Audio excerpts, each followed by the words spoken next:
Ludruk adalah suatu kesenian drama tradisional dari Jawa Timur.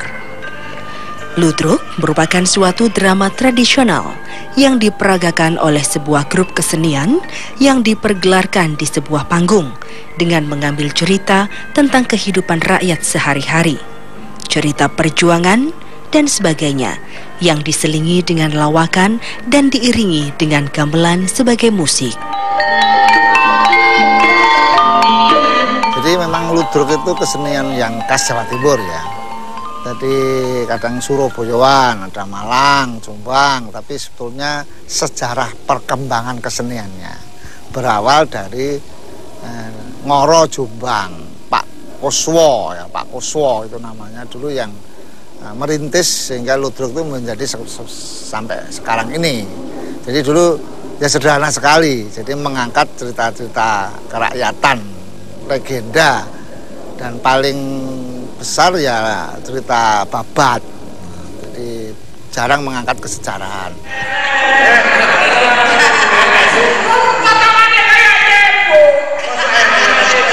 Dongenge mbah-mbah biyen ludruk tahun selikur pun nenten Mas. Jadi zamannya Pak Coleke sampai tahun 27 itu pun nenten. Terus sampai masuk ke dekade dalam perjuangan. Contoh pada zaman penjajahan Jepang sudah ada ludruk. Seperti tokoh ludruk seorang Cak Dur Hasim itu sebagai pahlawan ludruk. Sebab tempo dulu dia sudah mengumandangkan kidungannya sing pagupon omahe Doro meloknipun tambah soro. Sehingga dia ditangkap oleh pihak Jepang dan dipenjarakan. Terus kita akui sebagai pahlawannya ludruk ya Cak Dur Hasim itu tadi. Kesenian ludruk berasal dari daerah Jombang dan menyebar ke kota-kota besar di Jawa Timur, khususnya di kota Surabaya.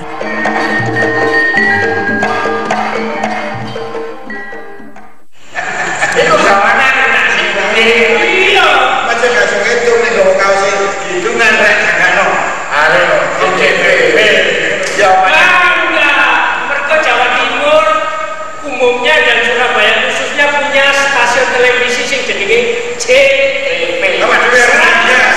Untuk JTV. Hidup JTV. Kesenian ludruk yang identiknya ditampilkan oleh para pelawak tua, lambat laun mulai ditampilkan oleh para remaja, bahkan kelompok anak kecil yang masih sekolah dasar.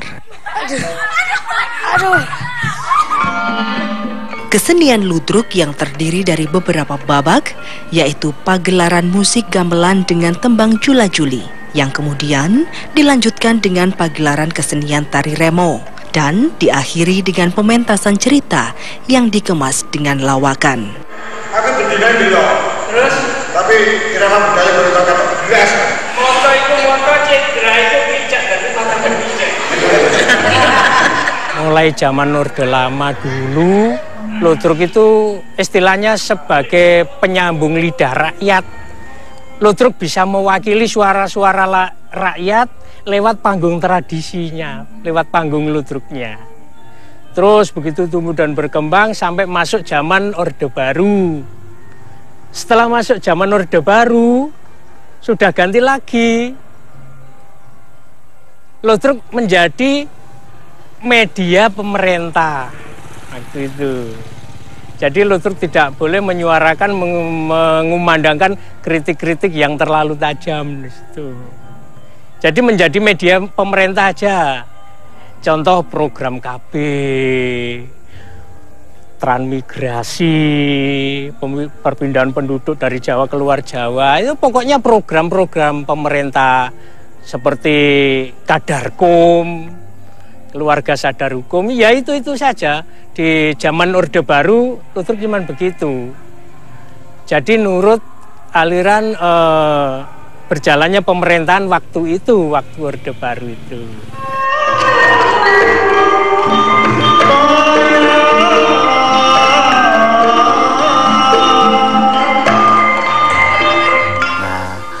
Amidu itu adalah nyanyian-nyanyian. Nah, ini kita tahu persis Ludruk di sana ada kidungan.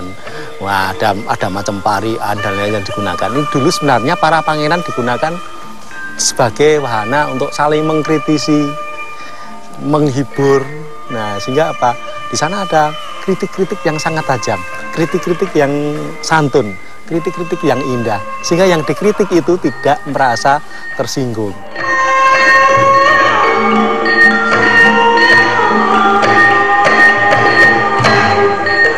Kesenian Ludruk sendiri, konon di zaman dahulu tercipta lebih sebagai penyambung lidah atau aspirasi antara kalangan masyarakat dengan kalangan pemerintahan. Kesenian Ludruk memiliki fungsi yang berbeda-beda. Selain sebagai wadah aspirasi rakyat dalam menentang keputusan suatu pemerintahan, kesenian Ludruk juga menjadi sebuah wadah media mensosialisasikan suatu kebijakan pemerintahan.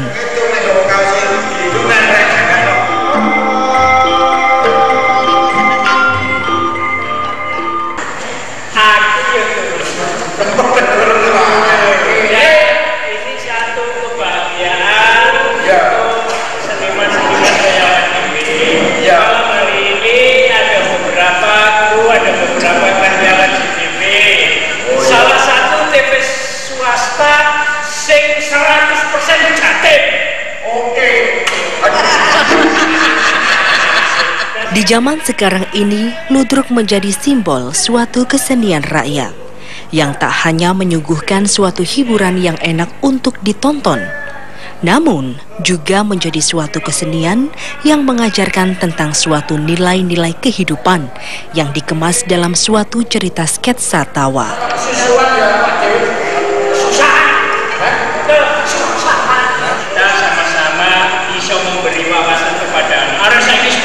Oh, pinter saiki.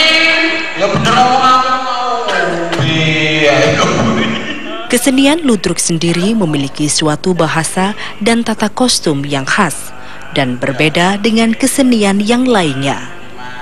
Dalam kesenian Ludruk, penggunaan bahasa sehari-hari menjadi suatu simbol bahwa kesenian Ludruk muncul karena adanya suatu keinginan hiburan yang mewakili masyarakat umum atau kawulo alit.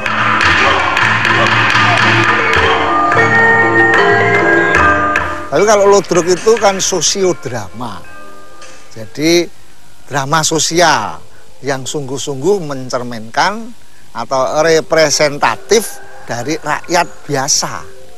Nah, Jawa Timur itu kan suka ceplas-ceplos. Nah ini menjadi wadah yang kuat dan itu menjadi wakil teater tradisi kerakyatan. Ciri-cirinya ya bahasanya, bahasa Surabayaan atau Jombangan, Malangan, tidak bahasa Jawa Tengah. Ya, ini ciri-cirinya. Itu dari itu kelihatan.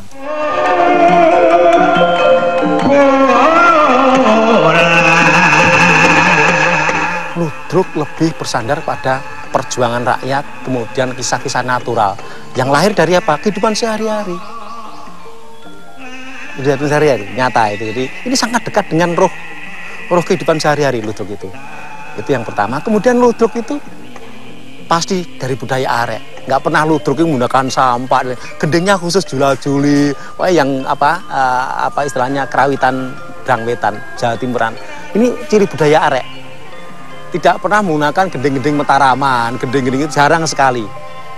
Kecuali pada bagian-bagian hiburan. Kadang-kadang campur sari masuk, kadang itu hanya selingan. Tapi pada pokoknya ketika balungan lakon Ludruk itu muncul, yang muncul adalah gending-gending iringan Brangwetan, kerawitan Brangwetan iringan Ludruk itu.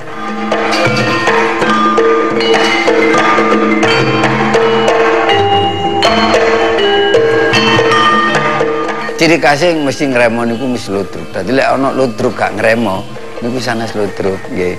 Pindhone mesti jula-juli. Niku mesti gending niku jula-juli lek Ludruk niku nggih. Sakniki kan sebagian enten didamel kaya wayangan, saking ya cek ya apa. Tapi sing biasane lek ludruk mesti jula-juli, mesti pomo perangan nggih. Gontok-gontok mesti pantes nggih jula-juli ini anjene niku ngoten niku. Wonten senep kakek mangan hujan, open ana lak kemuran. Aku ki nepono sing ngejak kene ketang hujane awak.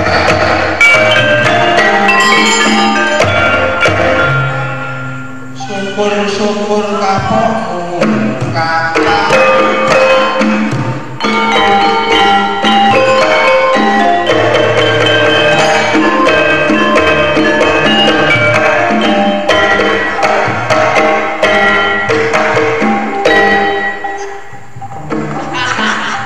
Ludruk bahasanya natural sehari-hari.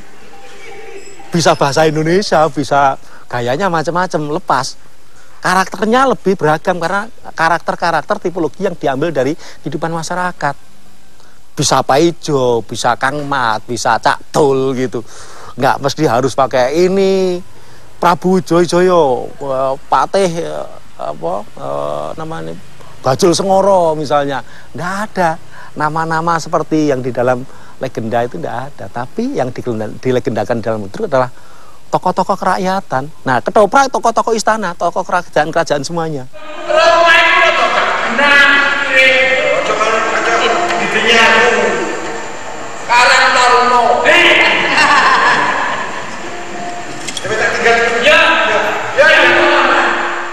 Jadi kasih ludruk sing asli ya, sing asli sing sampai saya kita arani pakem mau Mas. Pertama memang bahasanya bahasanya memang etan ning Surabaya Mas. Ya oporek dan lain sebagainya. Nah ciri khas ludruk itu, setahu saya dan menurut kiblat saya ludruk yang asli itu memang pertama itu ya ngeremo Mas. Habis ngeremo bedayan, lawak, baru masuk cerita. Itu loh ludruk itu. Tapi saya enggak kadang-kadang diwolak-walik kakaruan itu membingungkan Mas. Sing bener yang ngeremo, bar ngeremo langsung bedayan, bar bedayan langsung dagelan baru masuk cerita. Iku jadi ciri khas ludruk niku. Remo kan remo mesti pertama terus bedayan sing jejer-jejer akeh lho Mas. Terus baru lawak, habis lawak baru masuk cerita.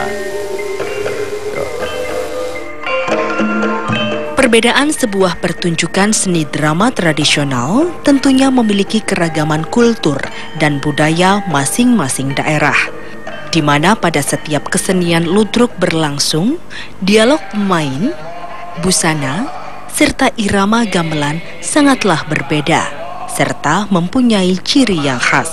Ciri-ciri tersebut dalam penilaian filosofinya tidak lepas dari budaya tunggal, yaitu budaya Nusantara, yang dikemas dalam Bhinneka Tunggal Ika Tanhana Dharma Mangrowa.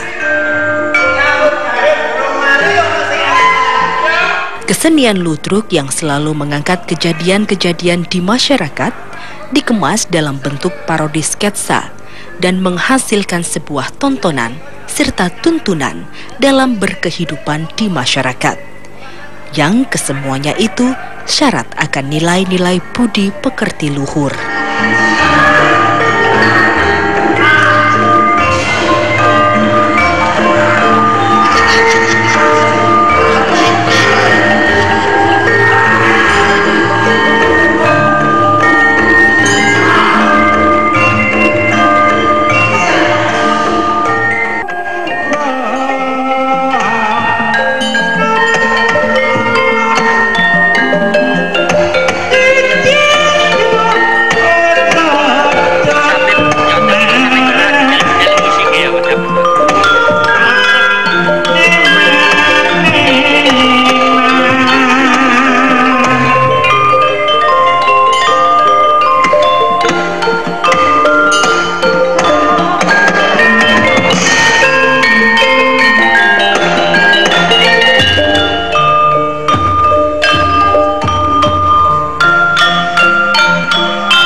Kesenian ludruk menjadi kesenian yang selalu identik dengan masyarakat Kawulo Alit. Memiliki banyak filosofi-filosofi kehidupan, mulai dari kostum, tata bahasa, hingga alur ceritanya yang menghanyutkan.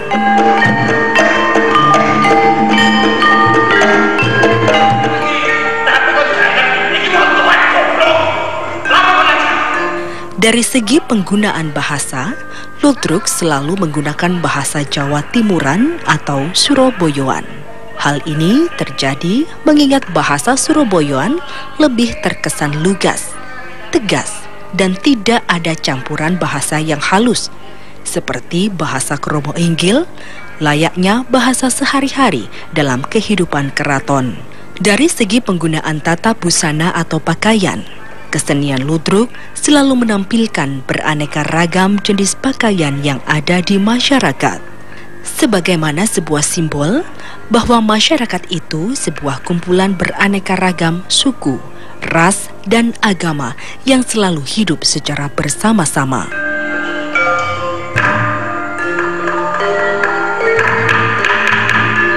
Alur cerita yang diangkat dalam pementasan kesenian ludruk juga selalu bervariasi dan tidak selalu monoton membahas suatu masalah.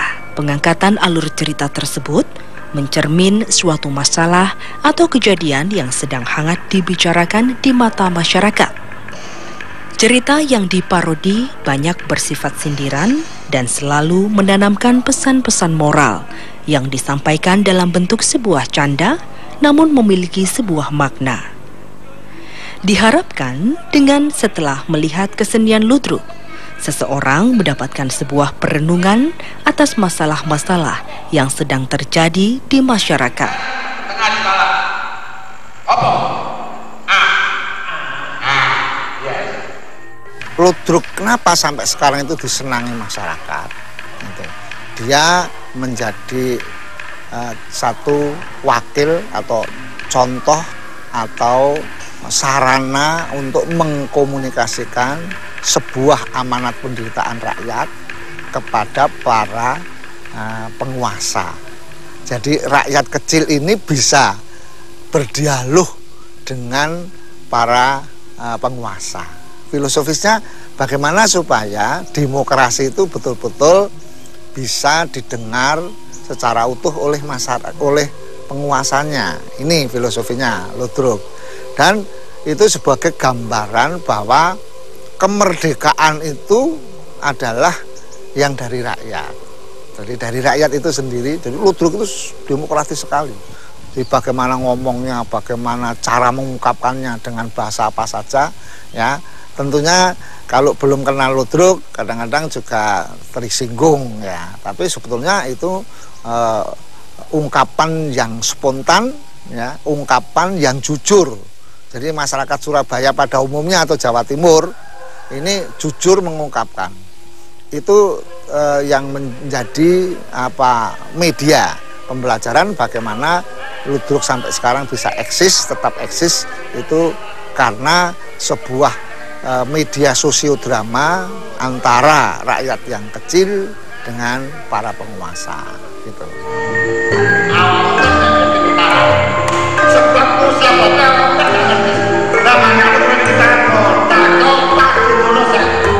Kita melihat filosofi kesenian ludruk itu sendiri sebenarnya bagaimana mengkritisi kehidupan dalam rangka membangun kemasyarakatan sebenarnya. Hidup bermasyarakat, bernegara, dan beragama. Selalu ada 3 unsur itu di dalam ludruk. Kritik sosial juga muncul, kritik budaya muncul, kritik politik muncul. Sebenarnya ini membangun ini kemasyarakatan melalui estetika. Filsafat ludruk itu bagaimana sih menyampaikan kritik itu kemudian dijawab dengan tersenyum dan ketawa. Ini istilahnya penggelontoran, ya. Jadi mestinya orang itu marah-marah melihat politik itu kemudian begini ekonominya. Setelah melihat ludruk dengan kritik ludruk yang disampaikan dalam bahasa estetika, itu kemudian orang jadi tertawa. Oh iya, mengiyakan. Ini yang kemudian kita melihat seperti itu. Kita lihat hampir sebagian besar lawakan ludruk itu adalah sebenarnya kritik sosial politik yang sangat tajam. Tapi orang kemudian tertawa melihat potret itu dalam hitungan-hitungan itu. Sehingga sebenarnya bagaimana menyampaikan kritik dalam bahasa yang indah dan santun itu di dalam ludruk. Dalam kerangka membangun ini tadi, membangun kemasyarakatan tadi. Secara garis besar, kesenian ludruk mengajarkan akan sebuah kesederhanaan dalam kehidupan sehari-hari yang menggunakan tatanan budi pekerti luhur. Orang Jawa sering menuturkan dengan petua khas, yaitu tepos liro, ojo tumeh, ajine diri soko unggah-ungguh, tindak tanduk kang sopan santun, ngati-ati ing pangucap, andap asor ateges ngajeni jati dirini.